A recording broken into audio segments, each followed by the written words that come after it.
Hey, how's it going? It's been a while, hasn't it? It has, it's been too long really. What have I been doing?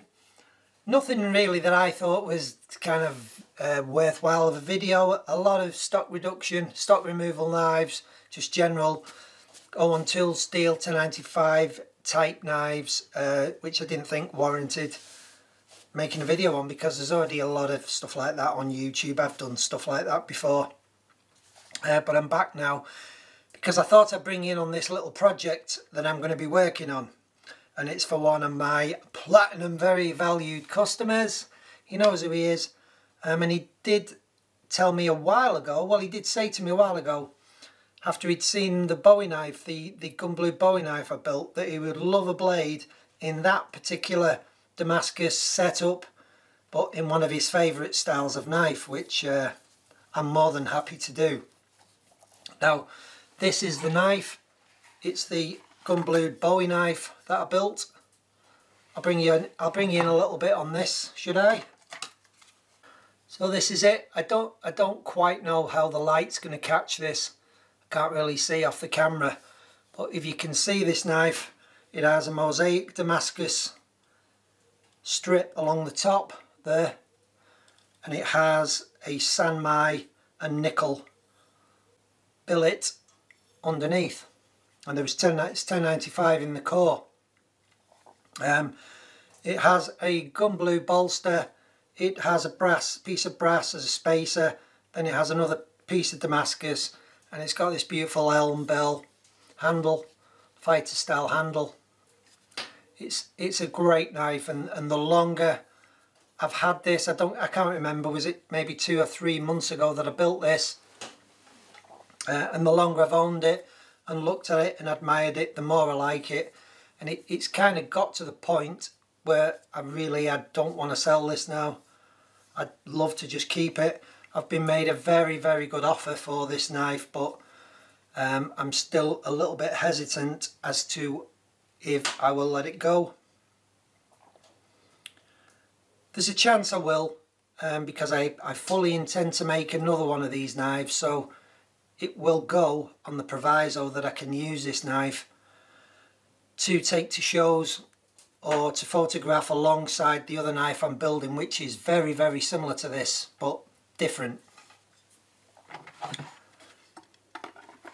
Something else I've worked on this last sort of couple of weeks, I think I had this piece of sanmai stainless, which I did show on Instagram. I think I put a couple of pictures on Instagram of this, and it's a stainless sanmai with a 1095 core, beautiful pattern, tooth pattern in the sanmai, and there's a piece of nickel in there as well. You won't want a light coming in too close to this camera. The lighting's not good either, but it has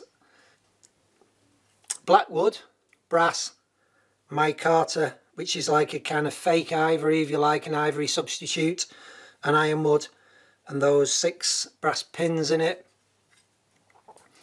It's also got some red liners, G10 liners on there. It's a beautifully contoured handle. It fits your hand like a glove. I love that knife. That knife is actually on my website at the moment, if you care to go and look at it, and it is up for sale. It will be going in a sheath, very similar in style to the sheath on the other Bowie knife. Okay, so this mosaic Damascus pattern, when I built this knife, I had a short piece left of it, because if you remember, the actual tiled mosaic, it broke up, but I managed to pull more than enough steel out for what I wanted, and there was a piece left which is still here, and this is the piece that I'm going to use to make the bushcraft knife out of. Now that is the face of the pattern, so the sanmai will be welded onto that underside there. So again, that mosaic will run along the top of the knife, and we'll have the sanmai piece underneath.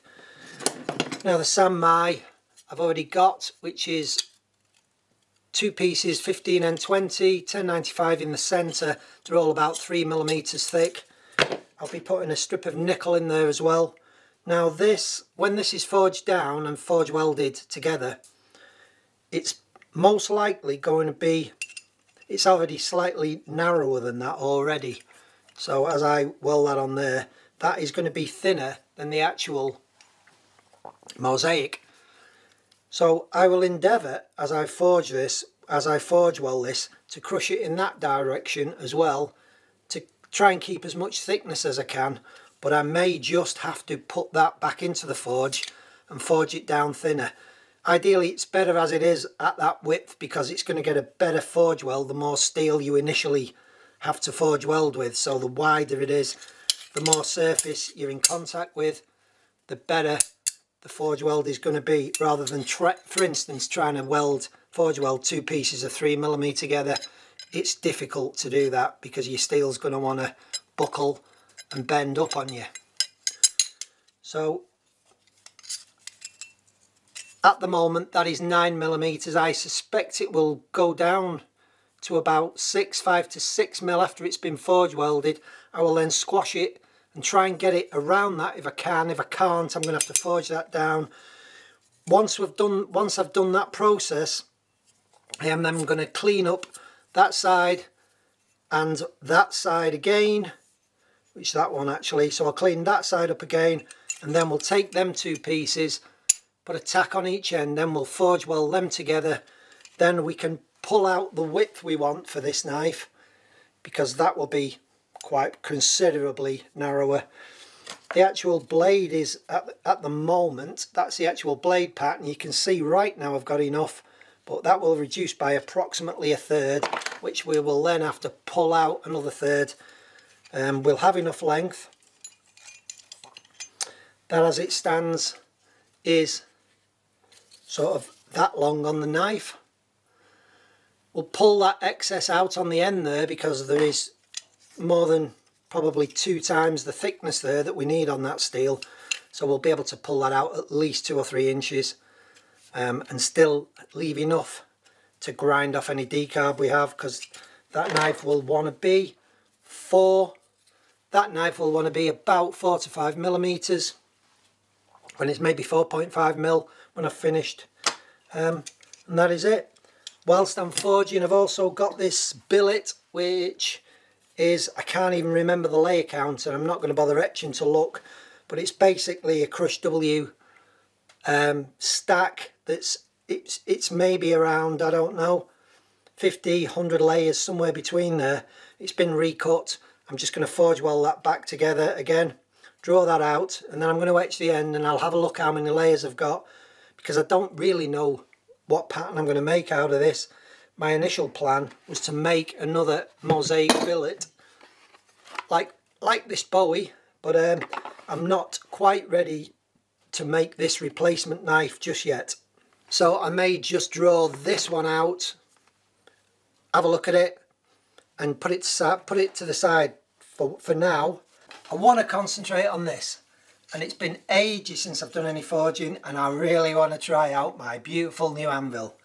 So come along for the ride and let's see how we get on, okay? It's a cold day.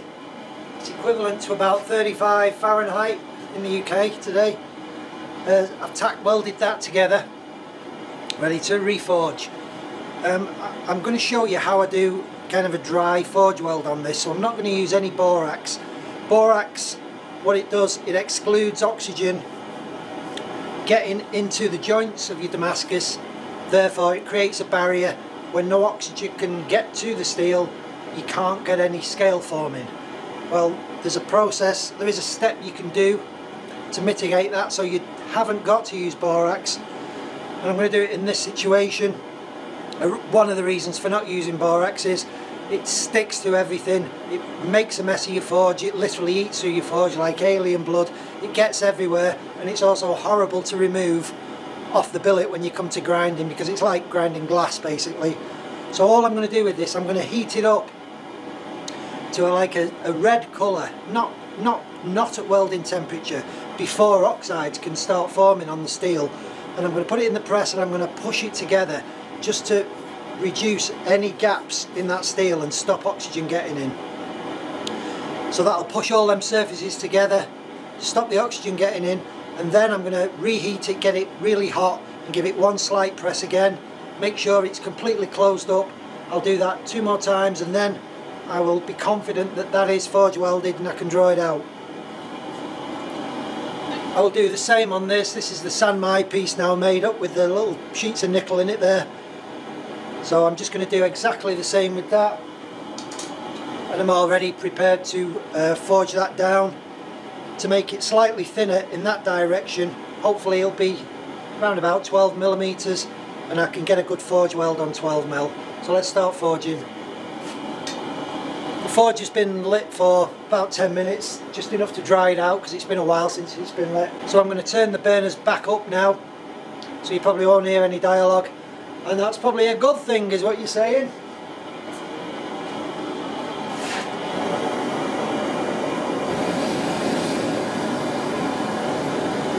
And now I can get my steel in.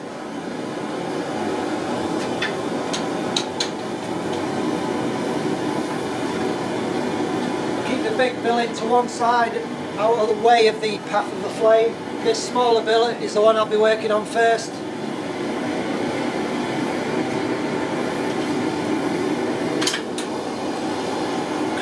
And that is because the smaller billet won't take anywhere as near as long to heat up. So the chances are by the time I'm ready to forge that bigger billet, the smaller one will probably be forge welded by then. I need to put my glove on. I've already burnt the hairs off my hand. Okay, so here we go with this little Sanmai billet. Camera's picking it up hotter than it actually is. It's a bright red colour. I'm just going to give it a gentle press there. Just push them layers together a little bit. Just exclude any oxygen. So here's the big stack. Again, same thing with that. Just one squash. Just push them layers together. You can of course do this with a hammer and anvil. It'll just take you a little bit longer, that's all. Here's the second press on this Sanmai now. Just push those 3 layers together a little bit more, and then I can go on to forge weld this now. So that was basically how to do a dry forge weld. Didn't show you the first press on the big stack because my camera battery went from 37% to 2% in a heartbeat and turned off. So battery's knackered, just put a new battery in, so it should be good.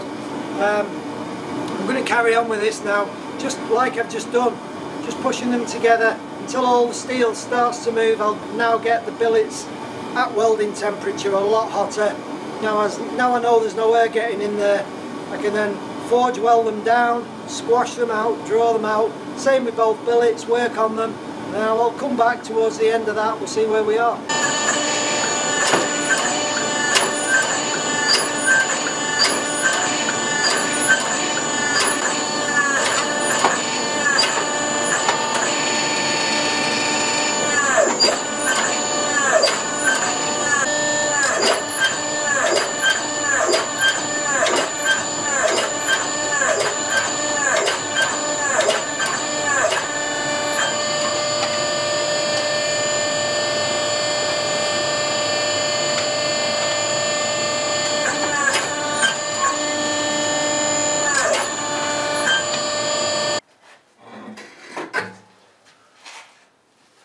That is my big stack, forge welded out, pretty clean, good weight, good length, good thickness, really straight.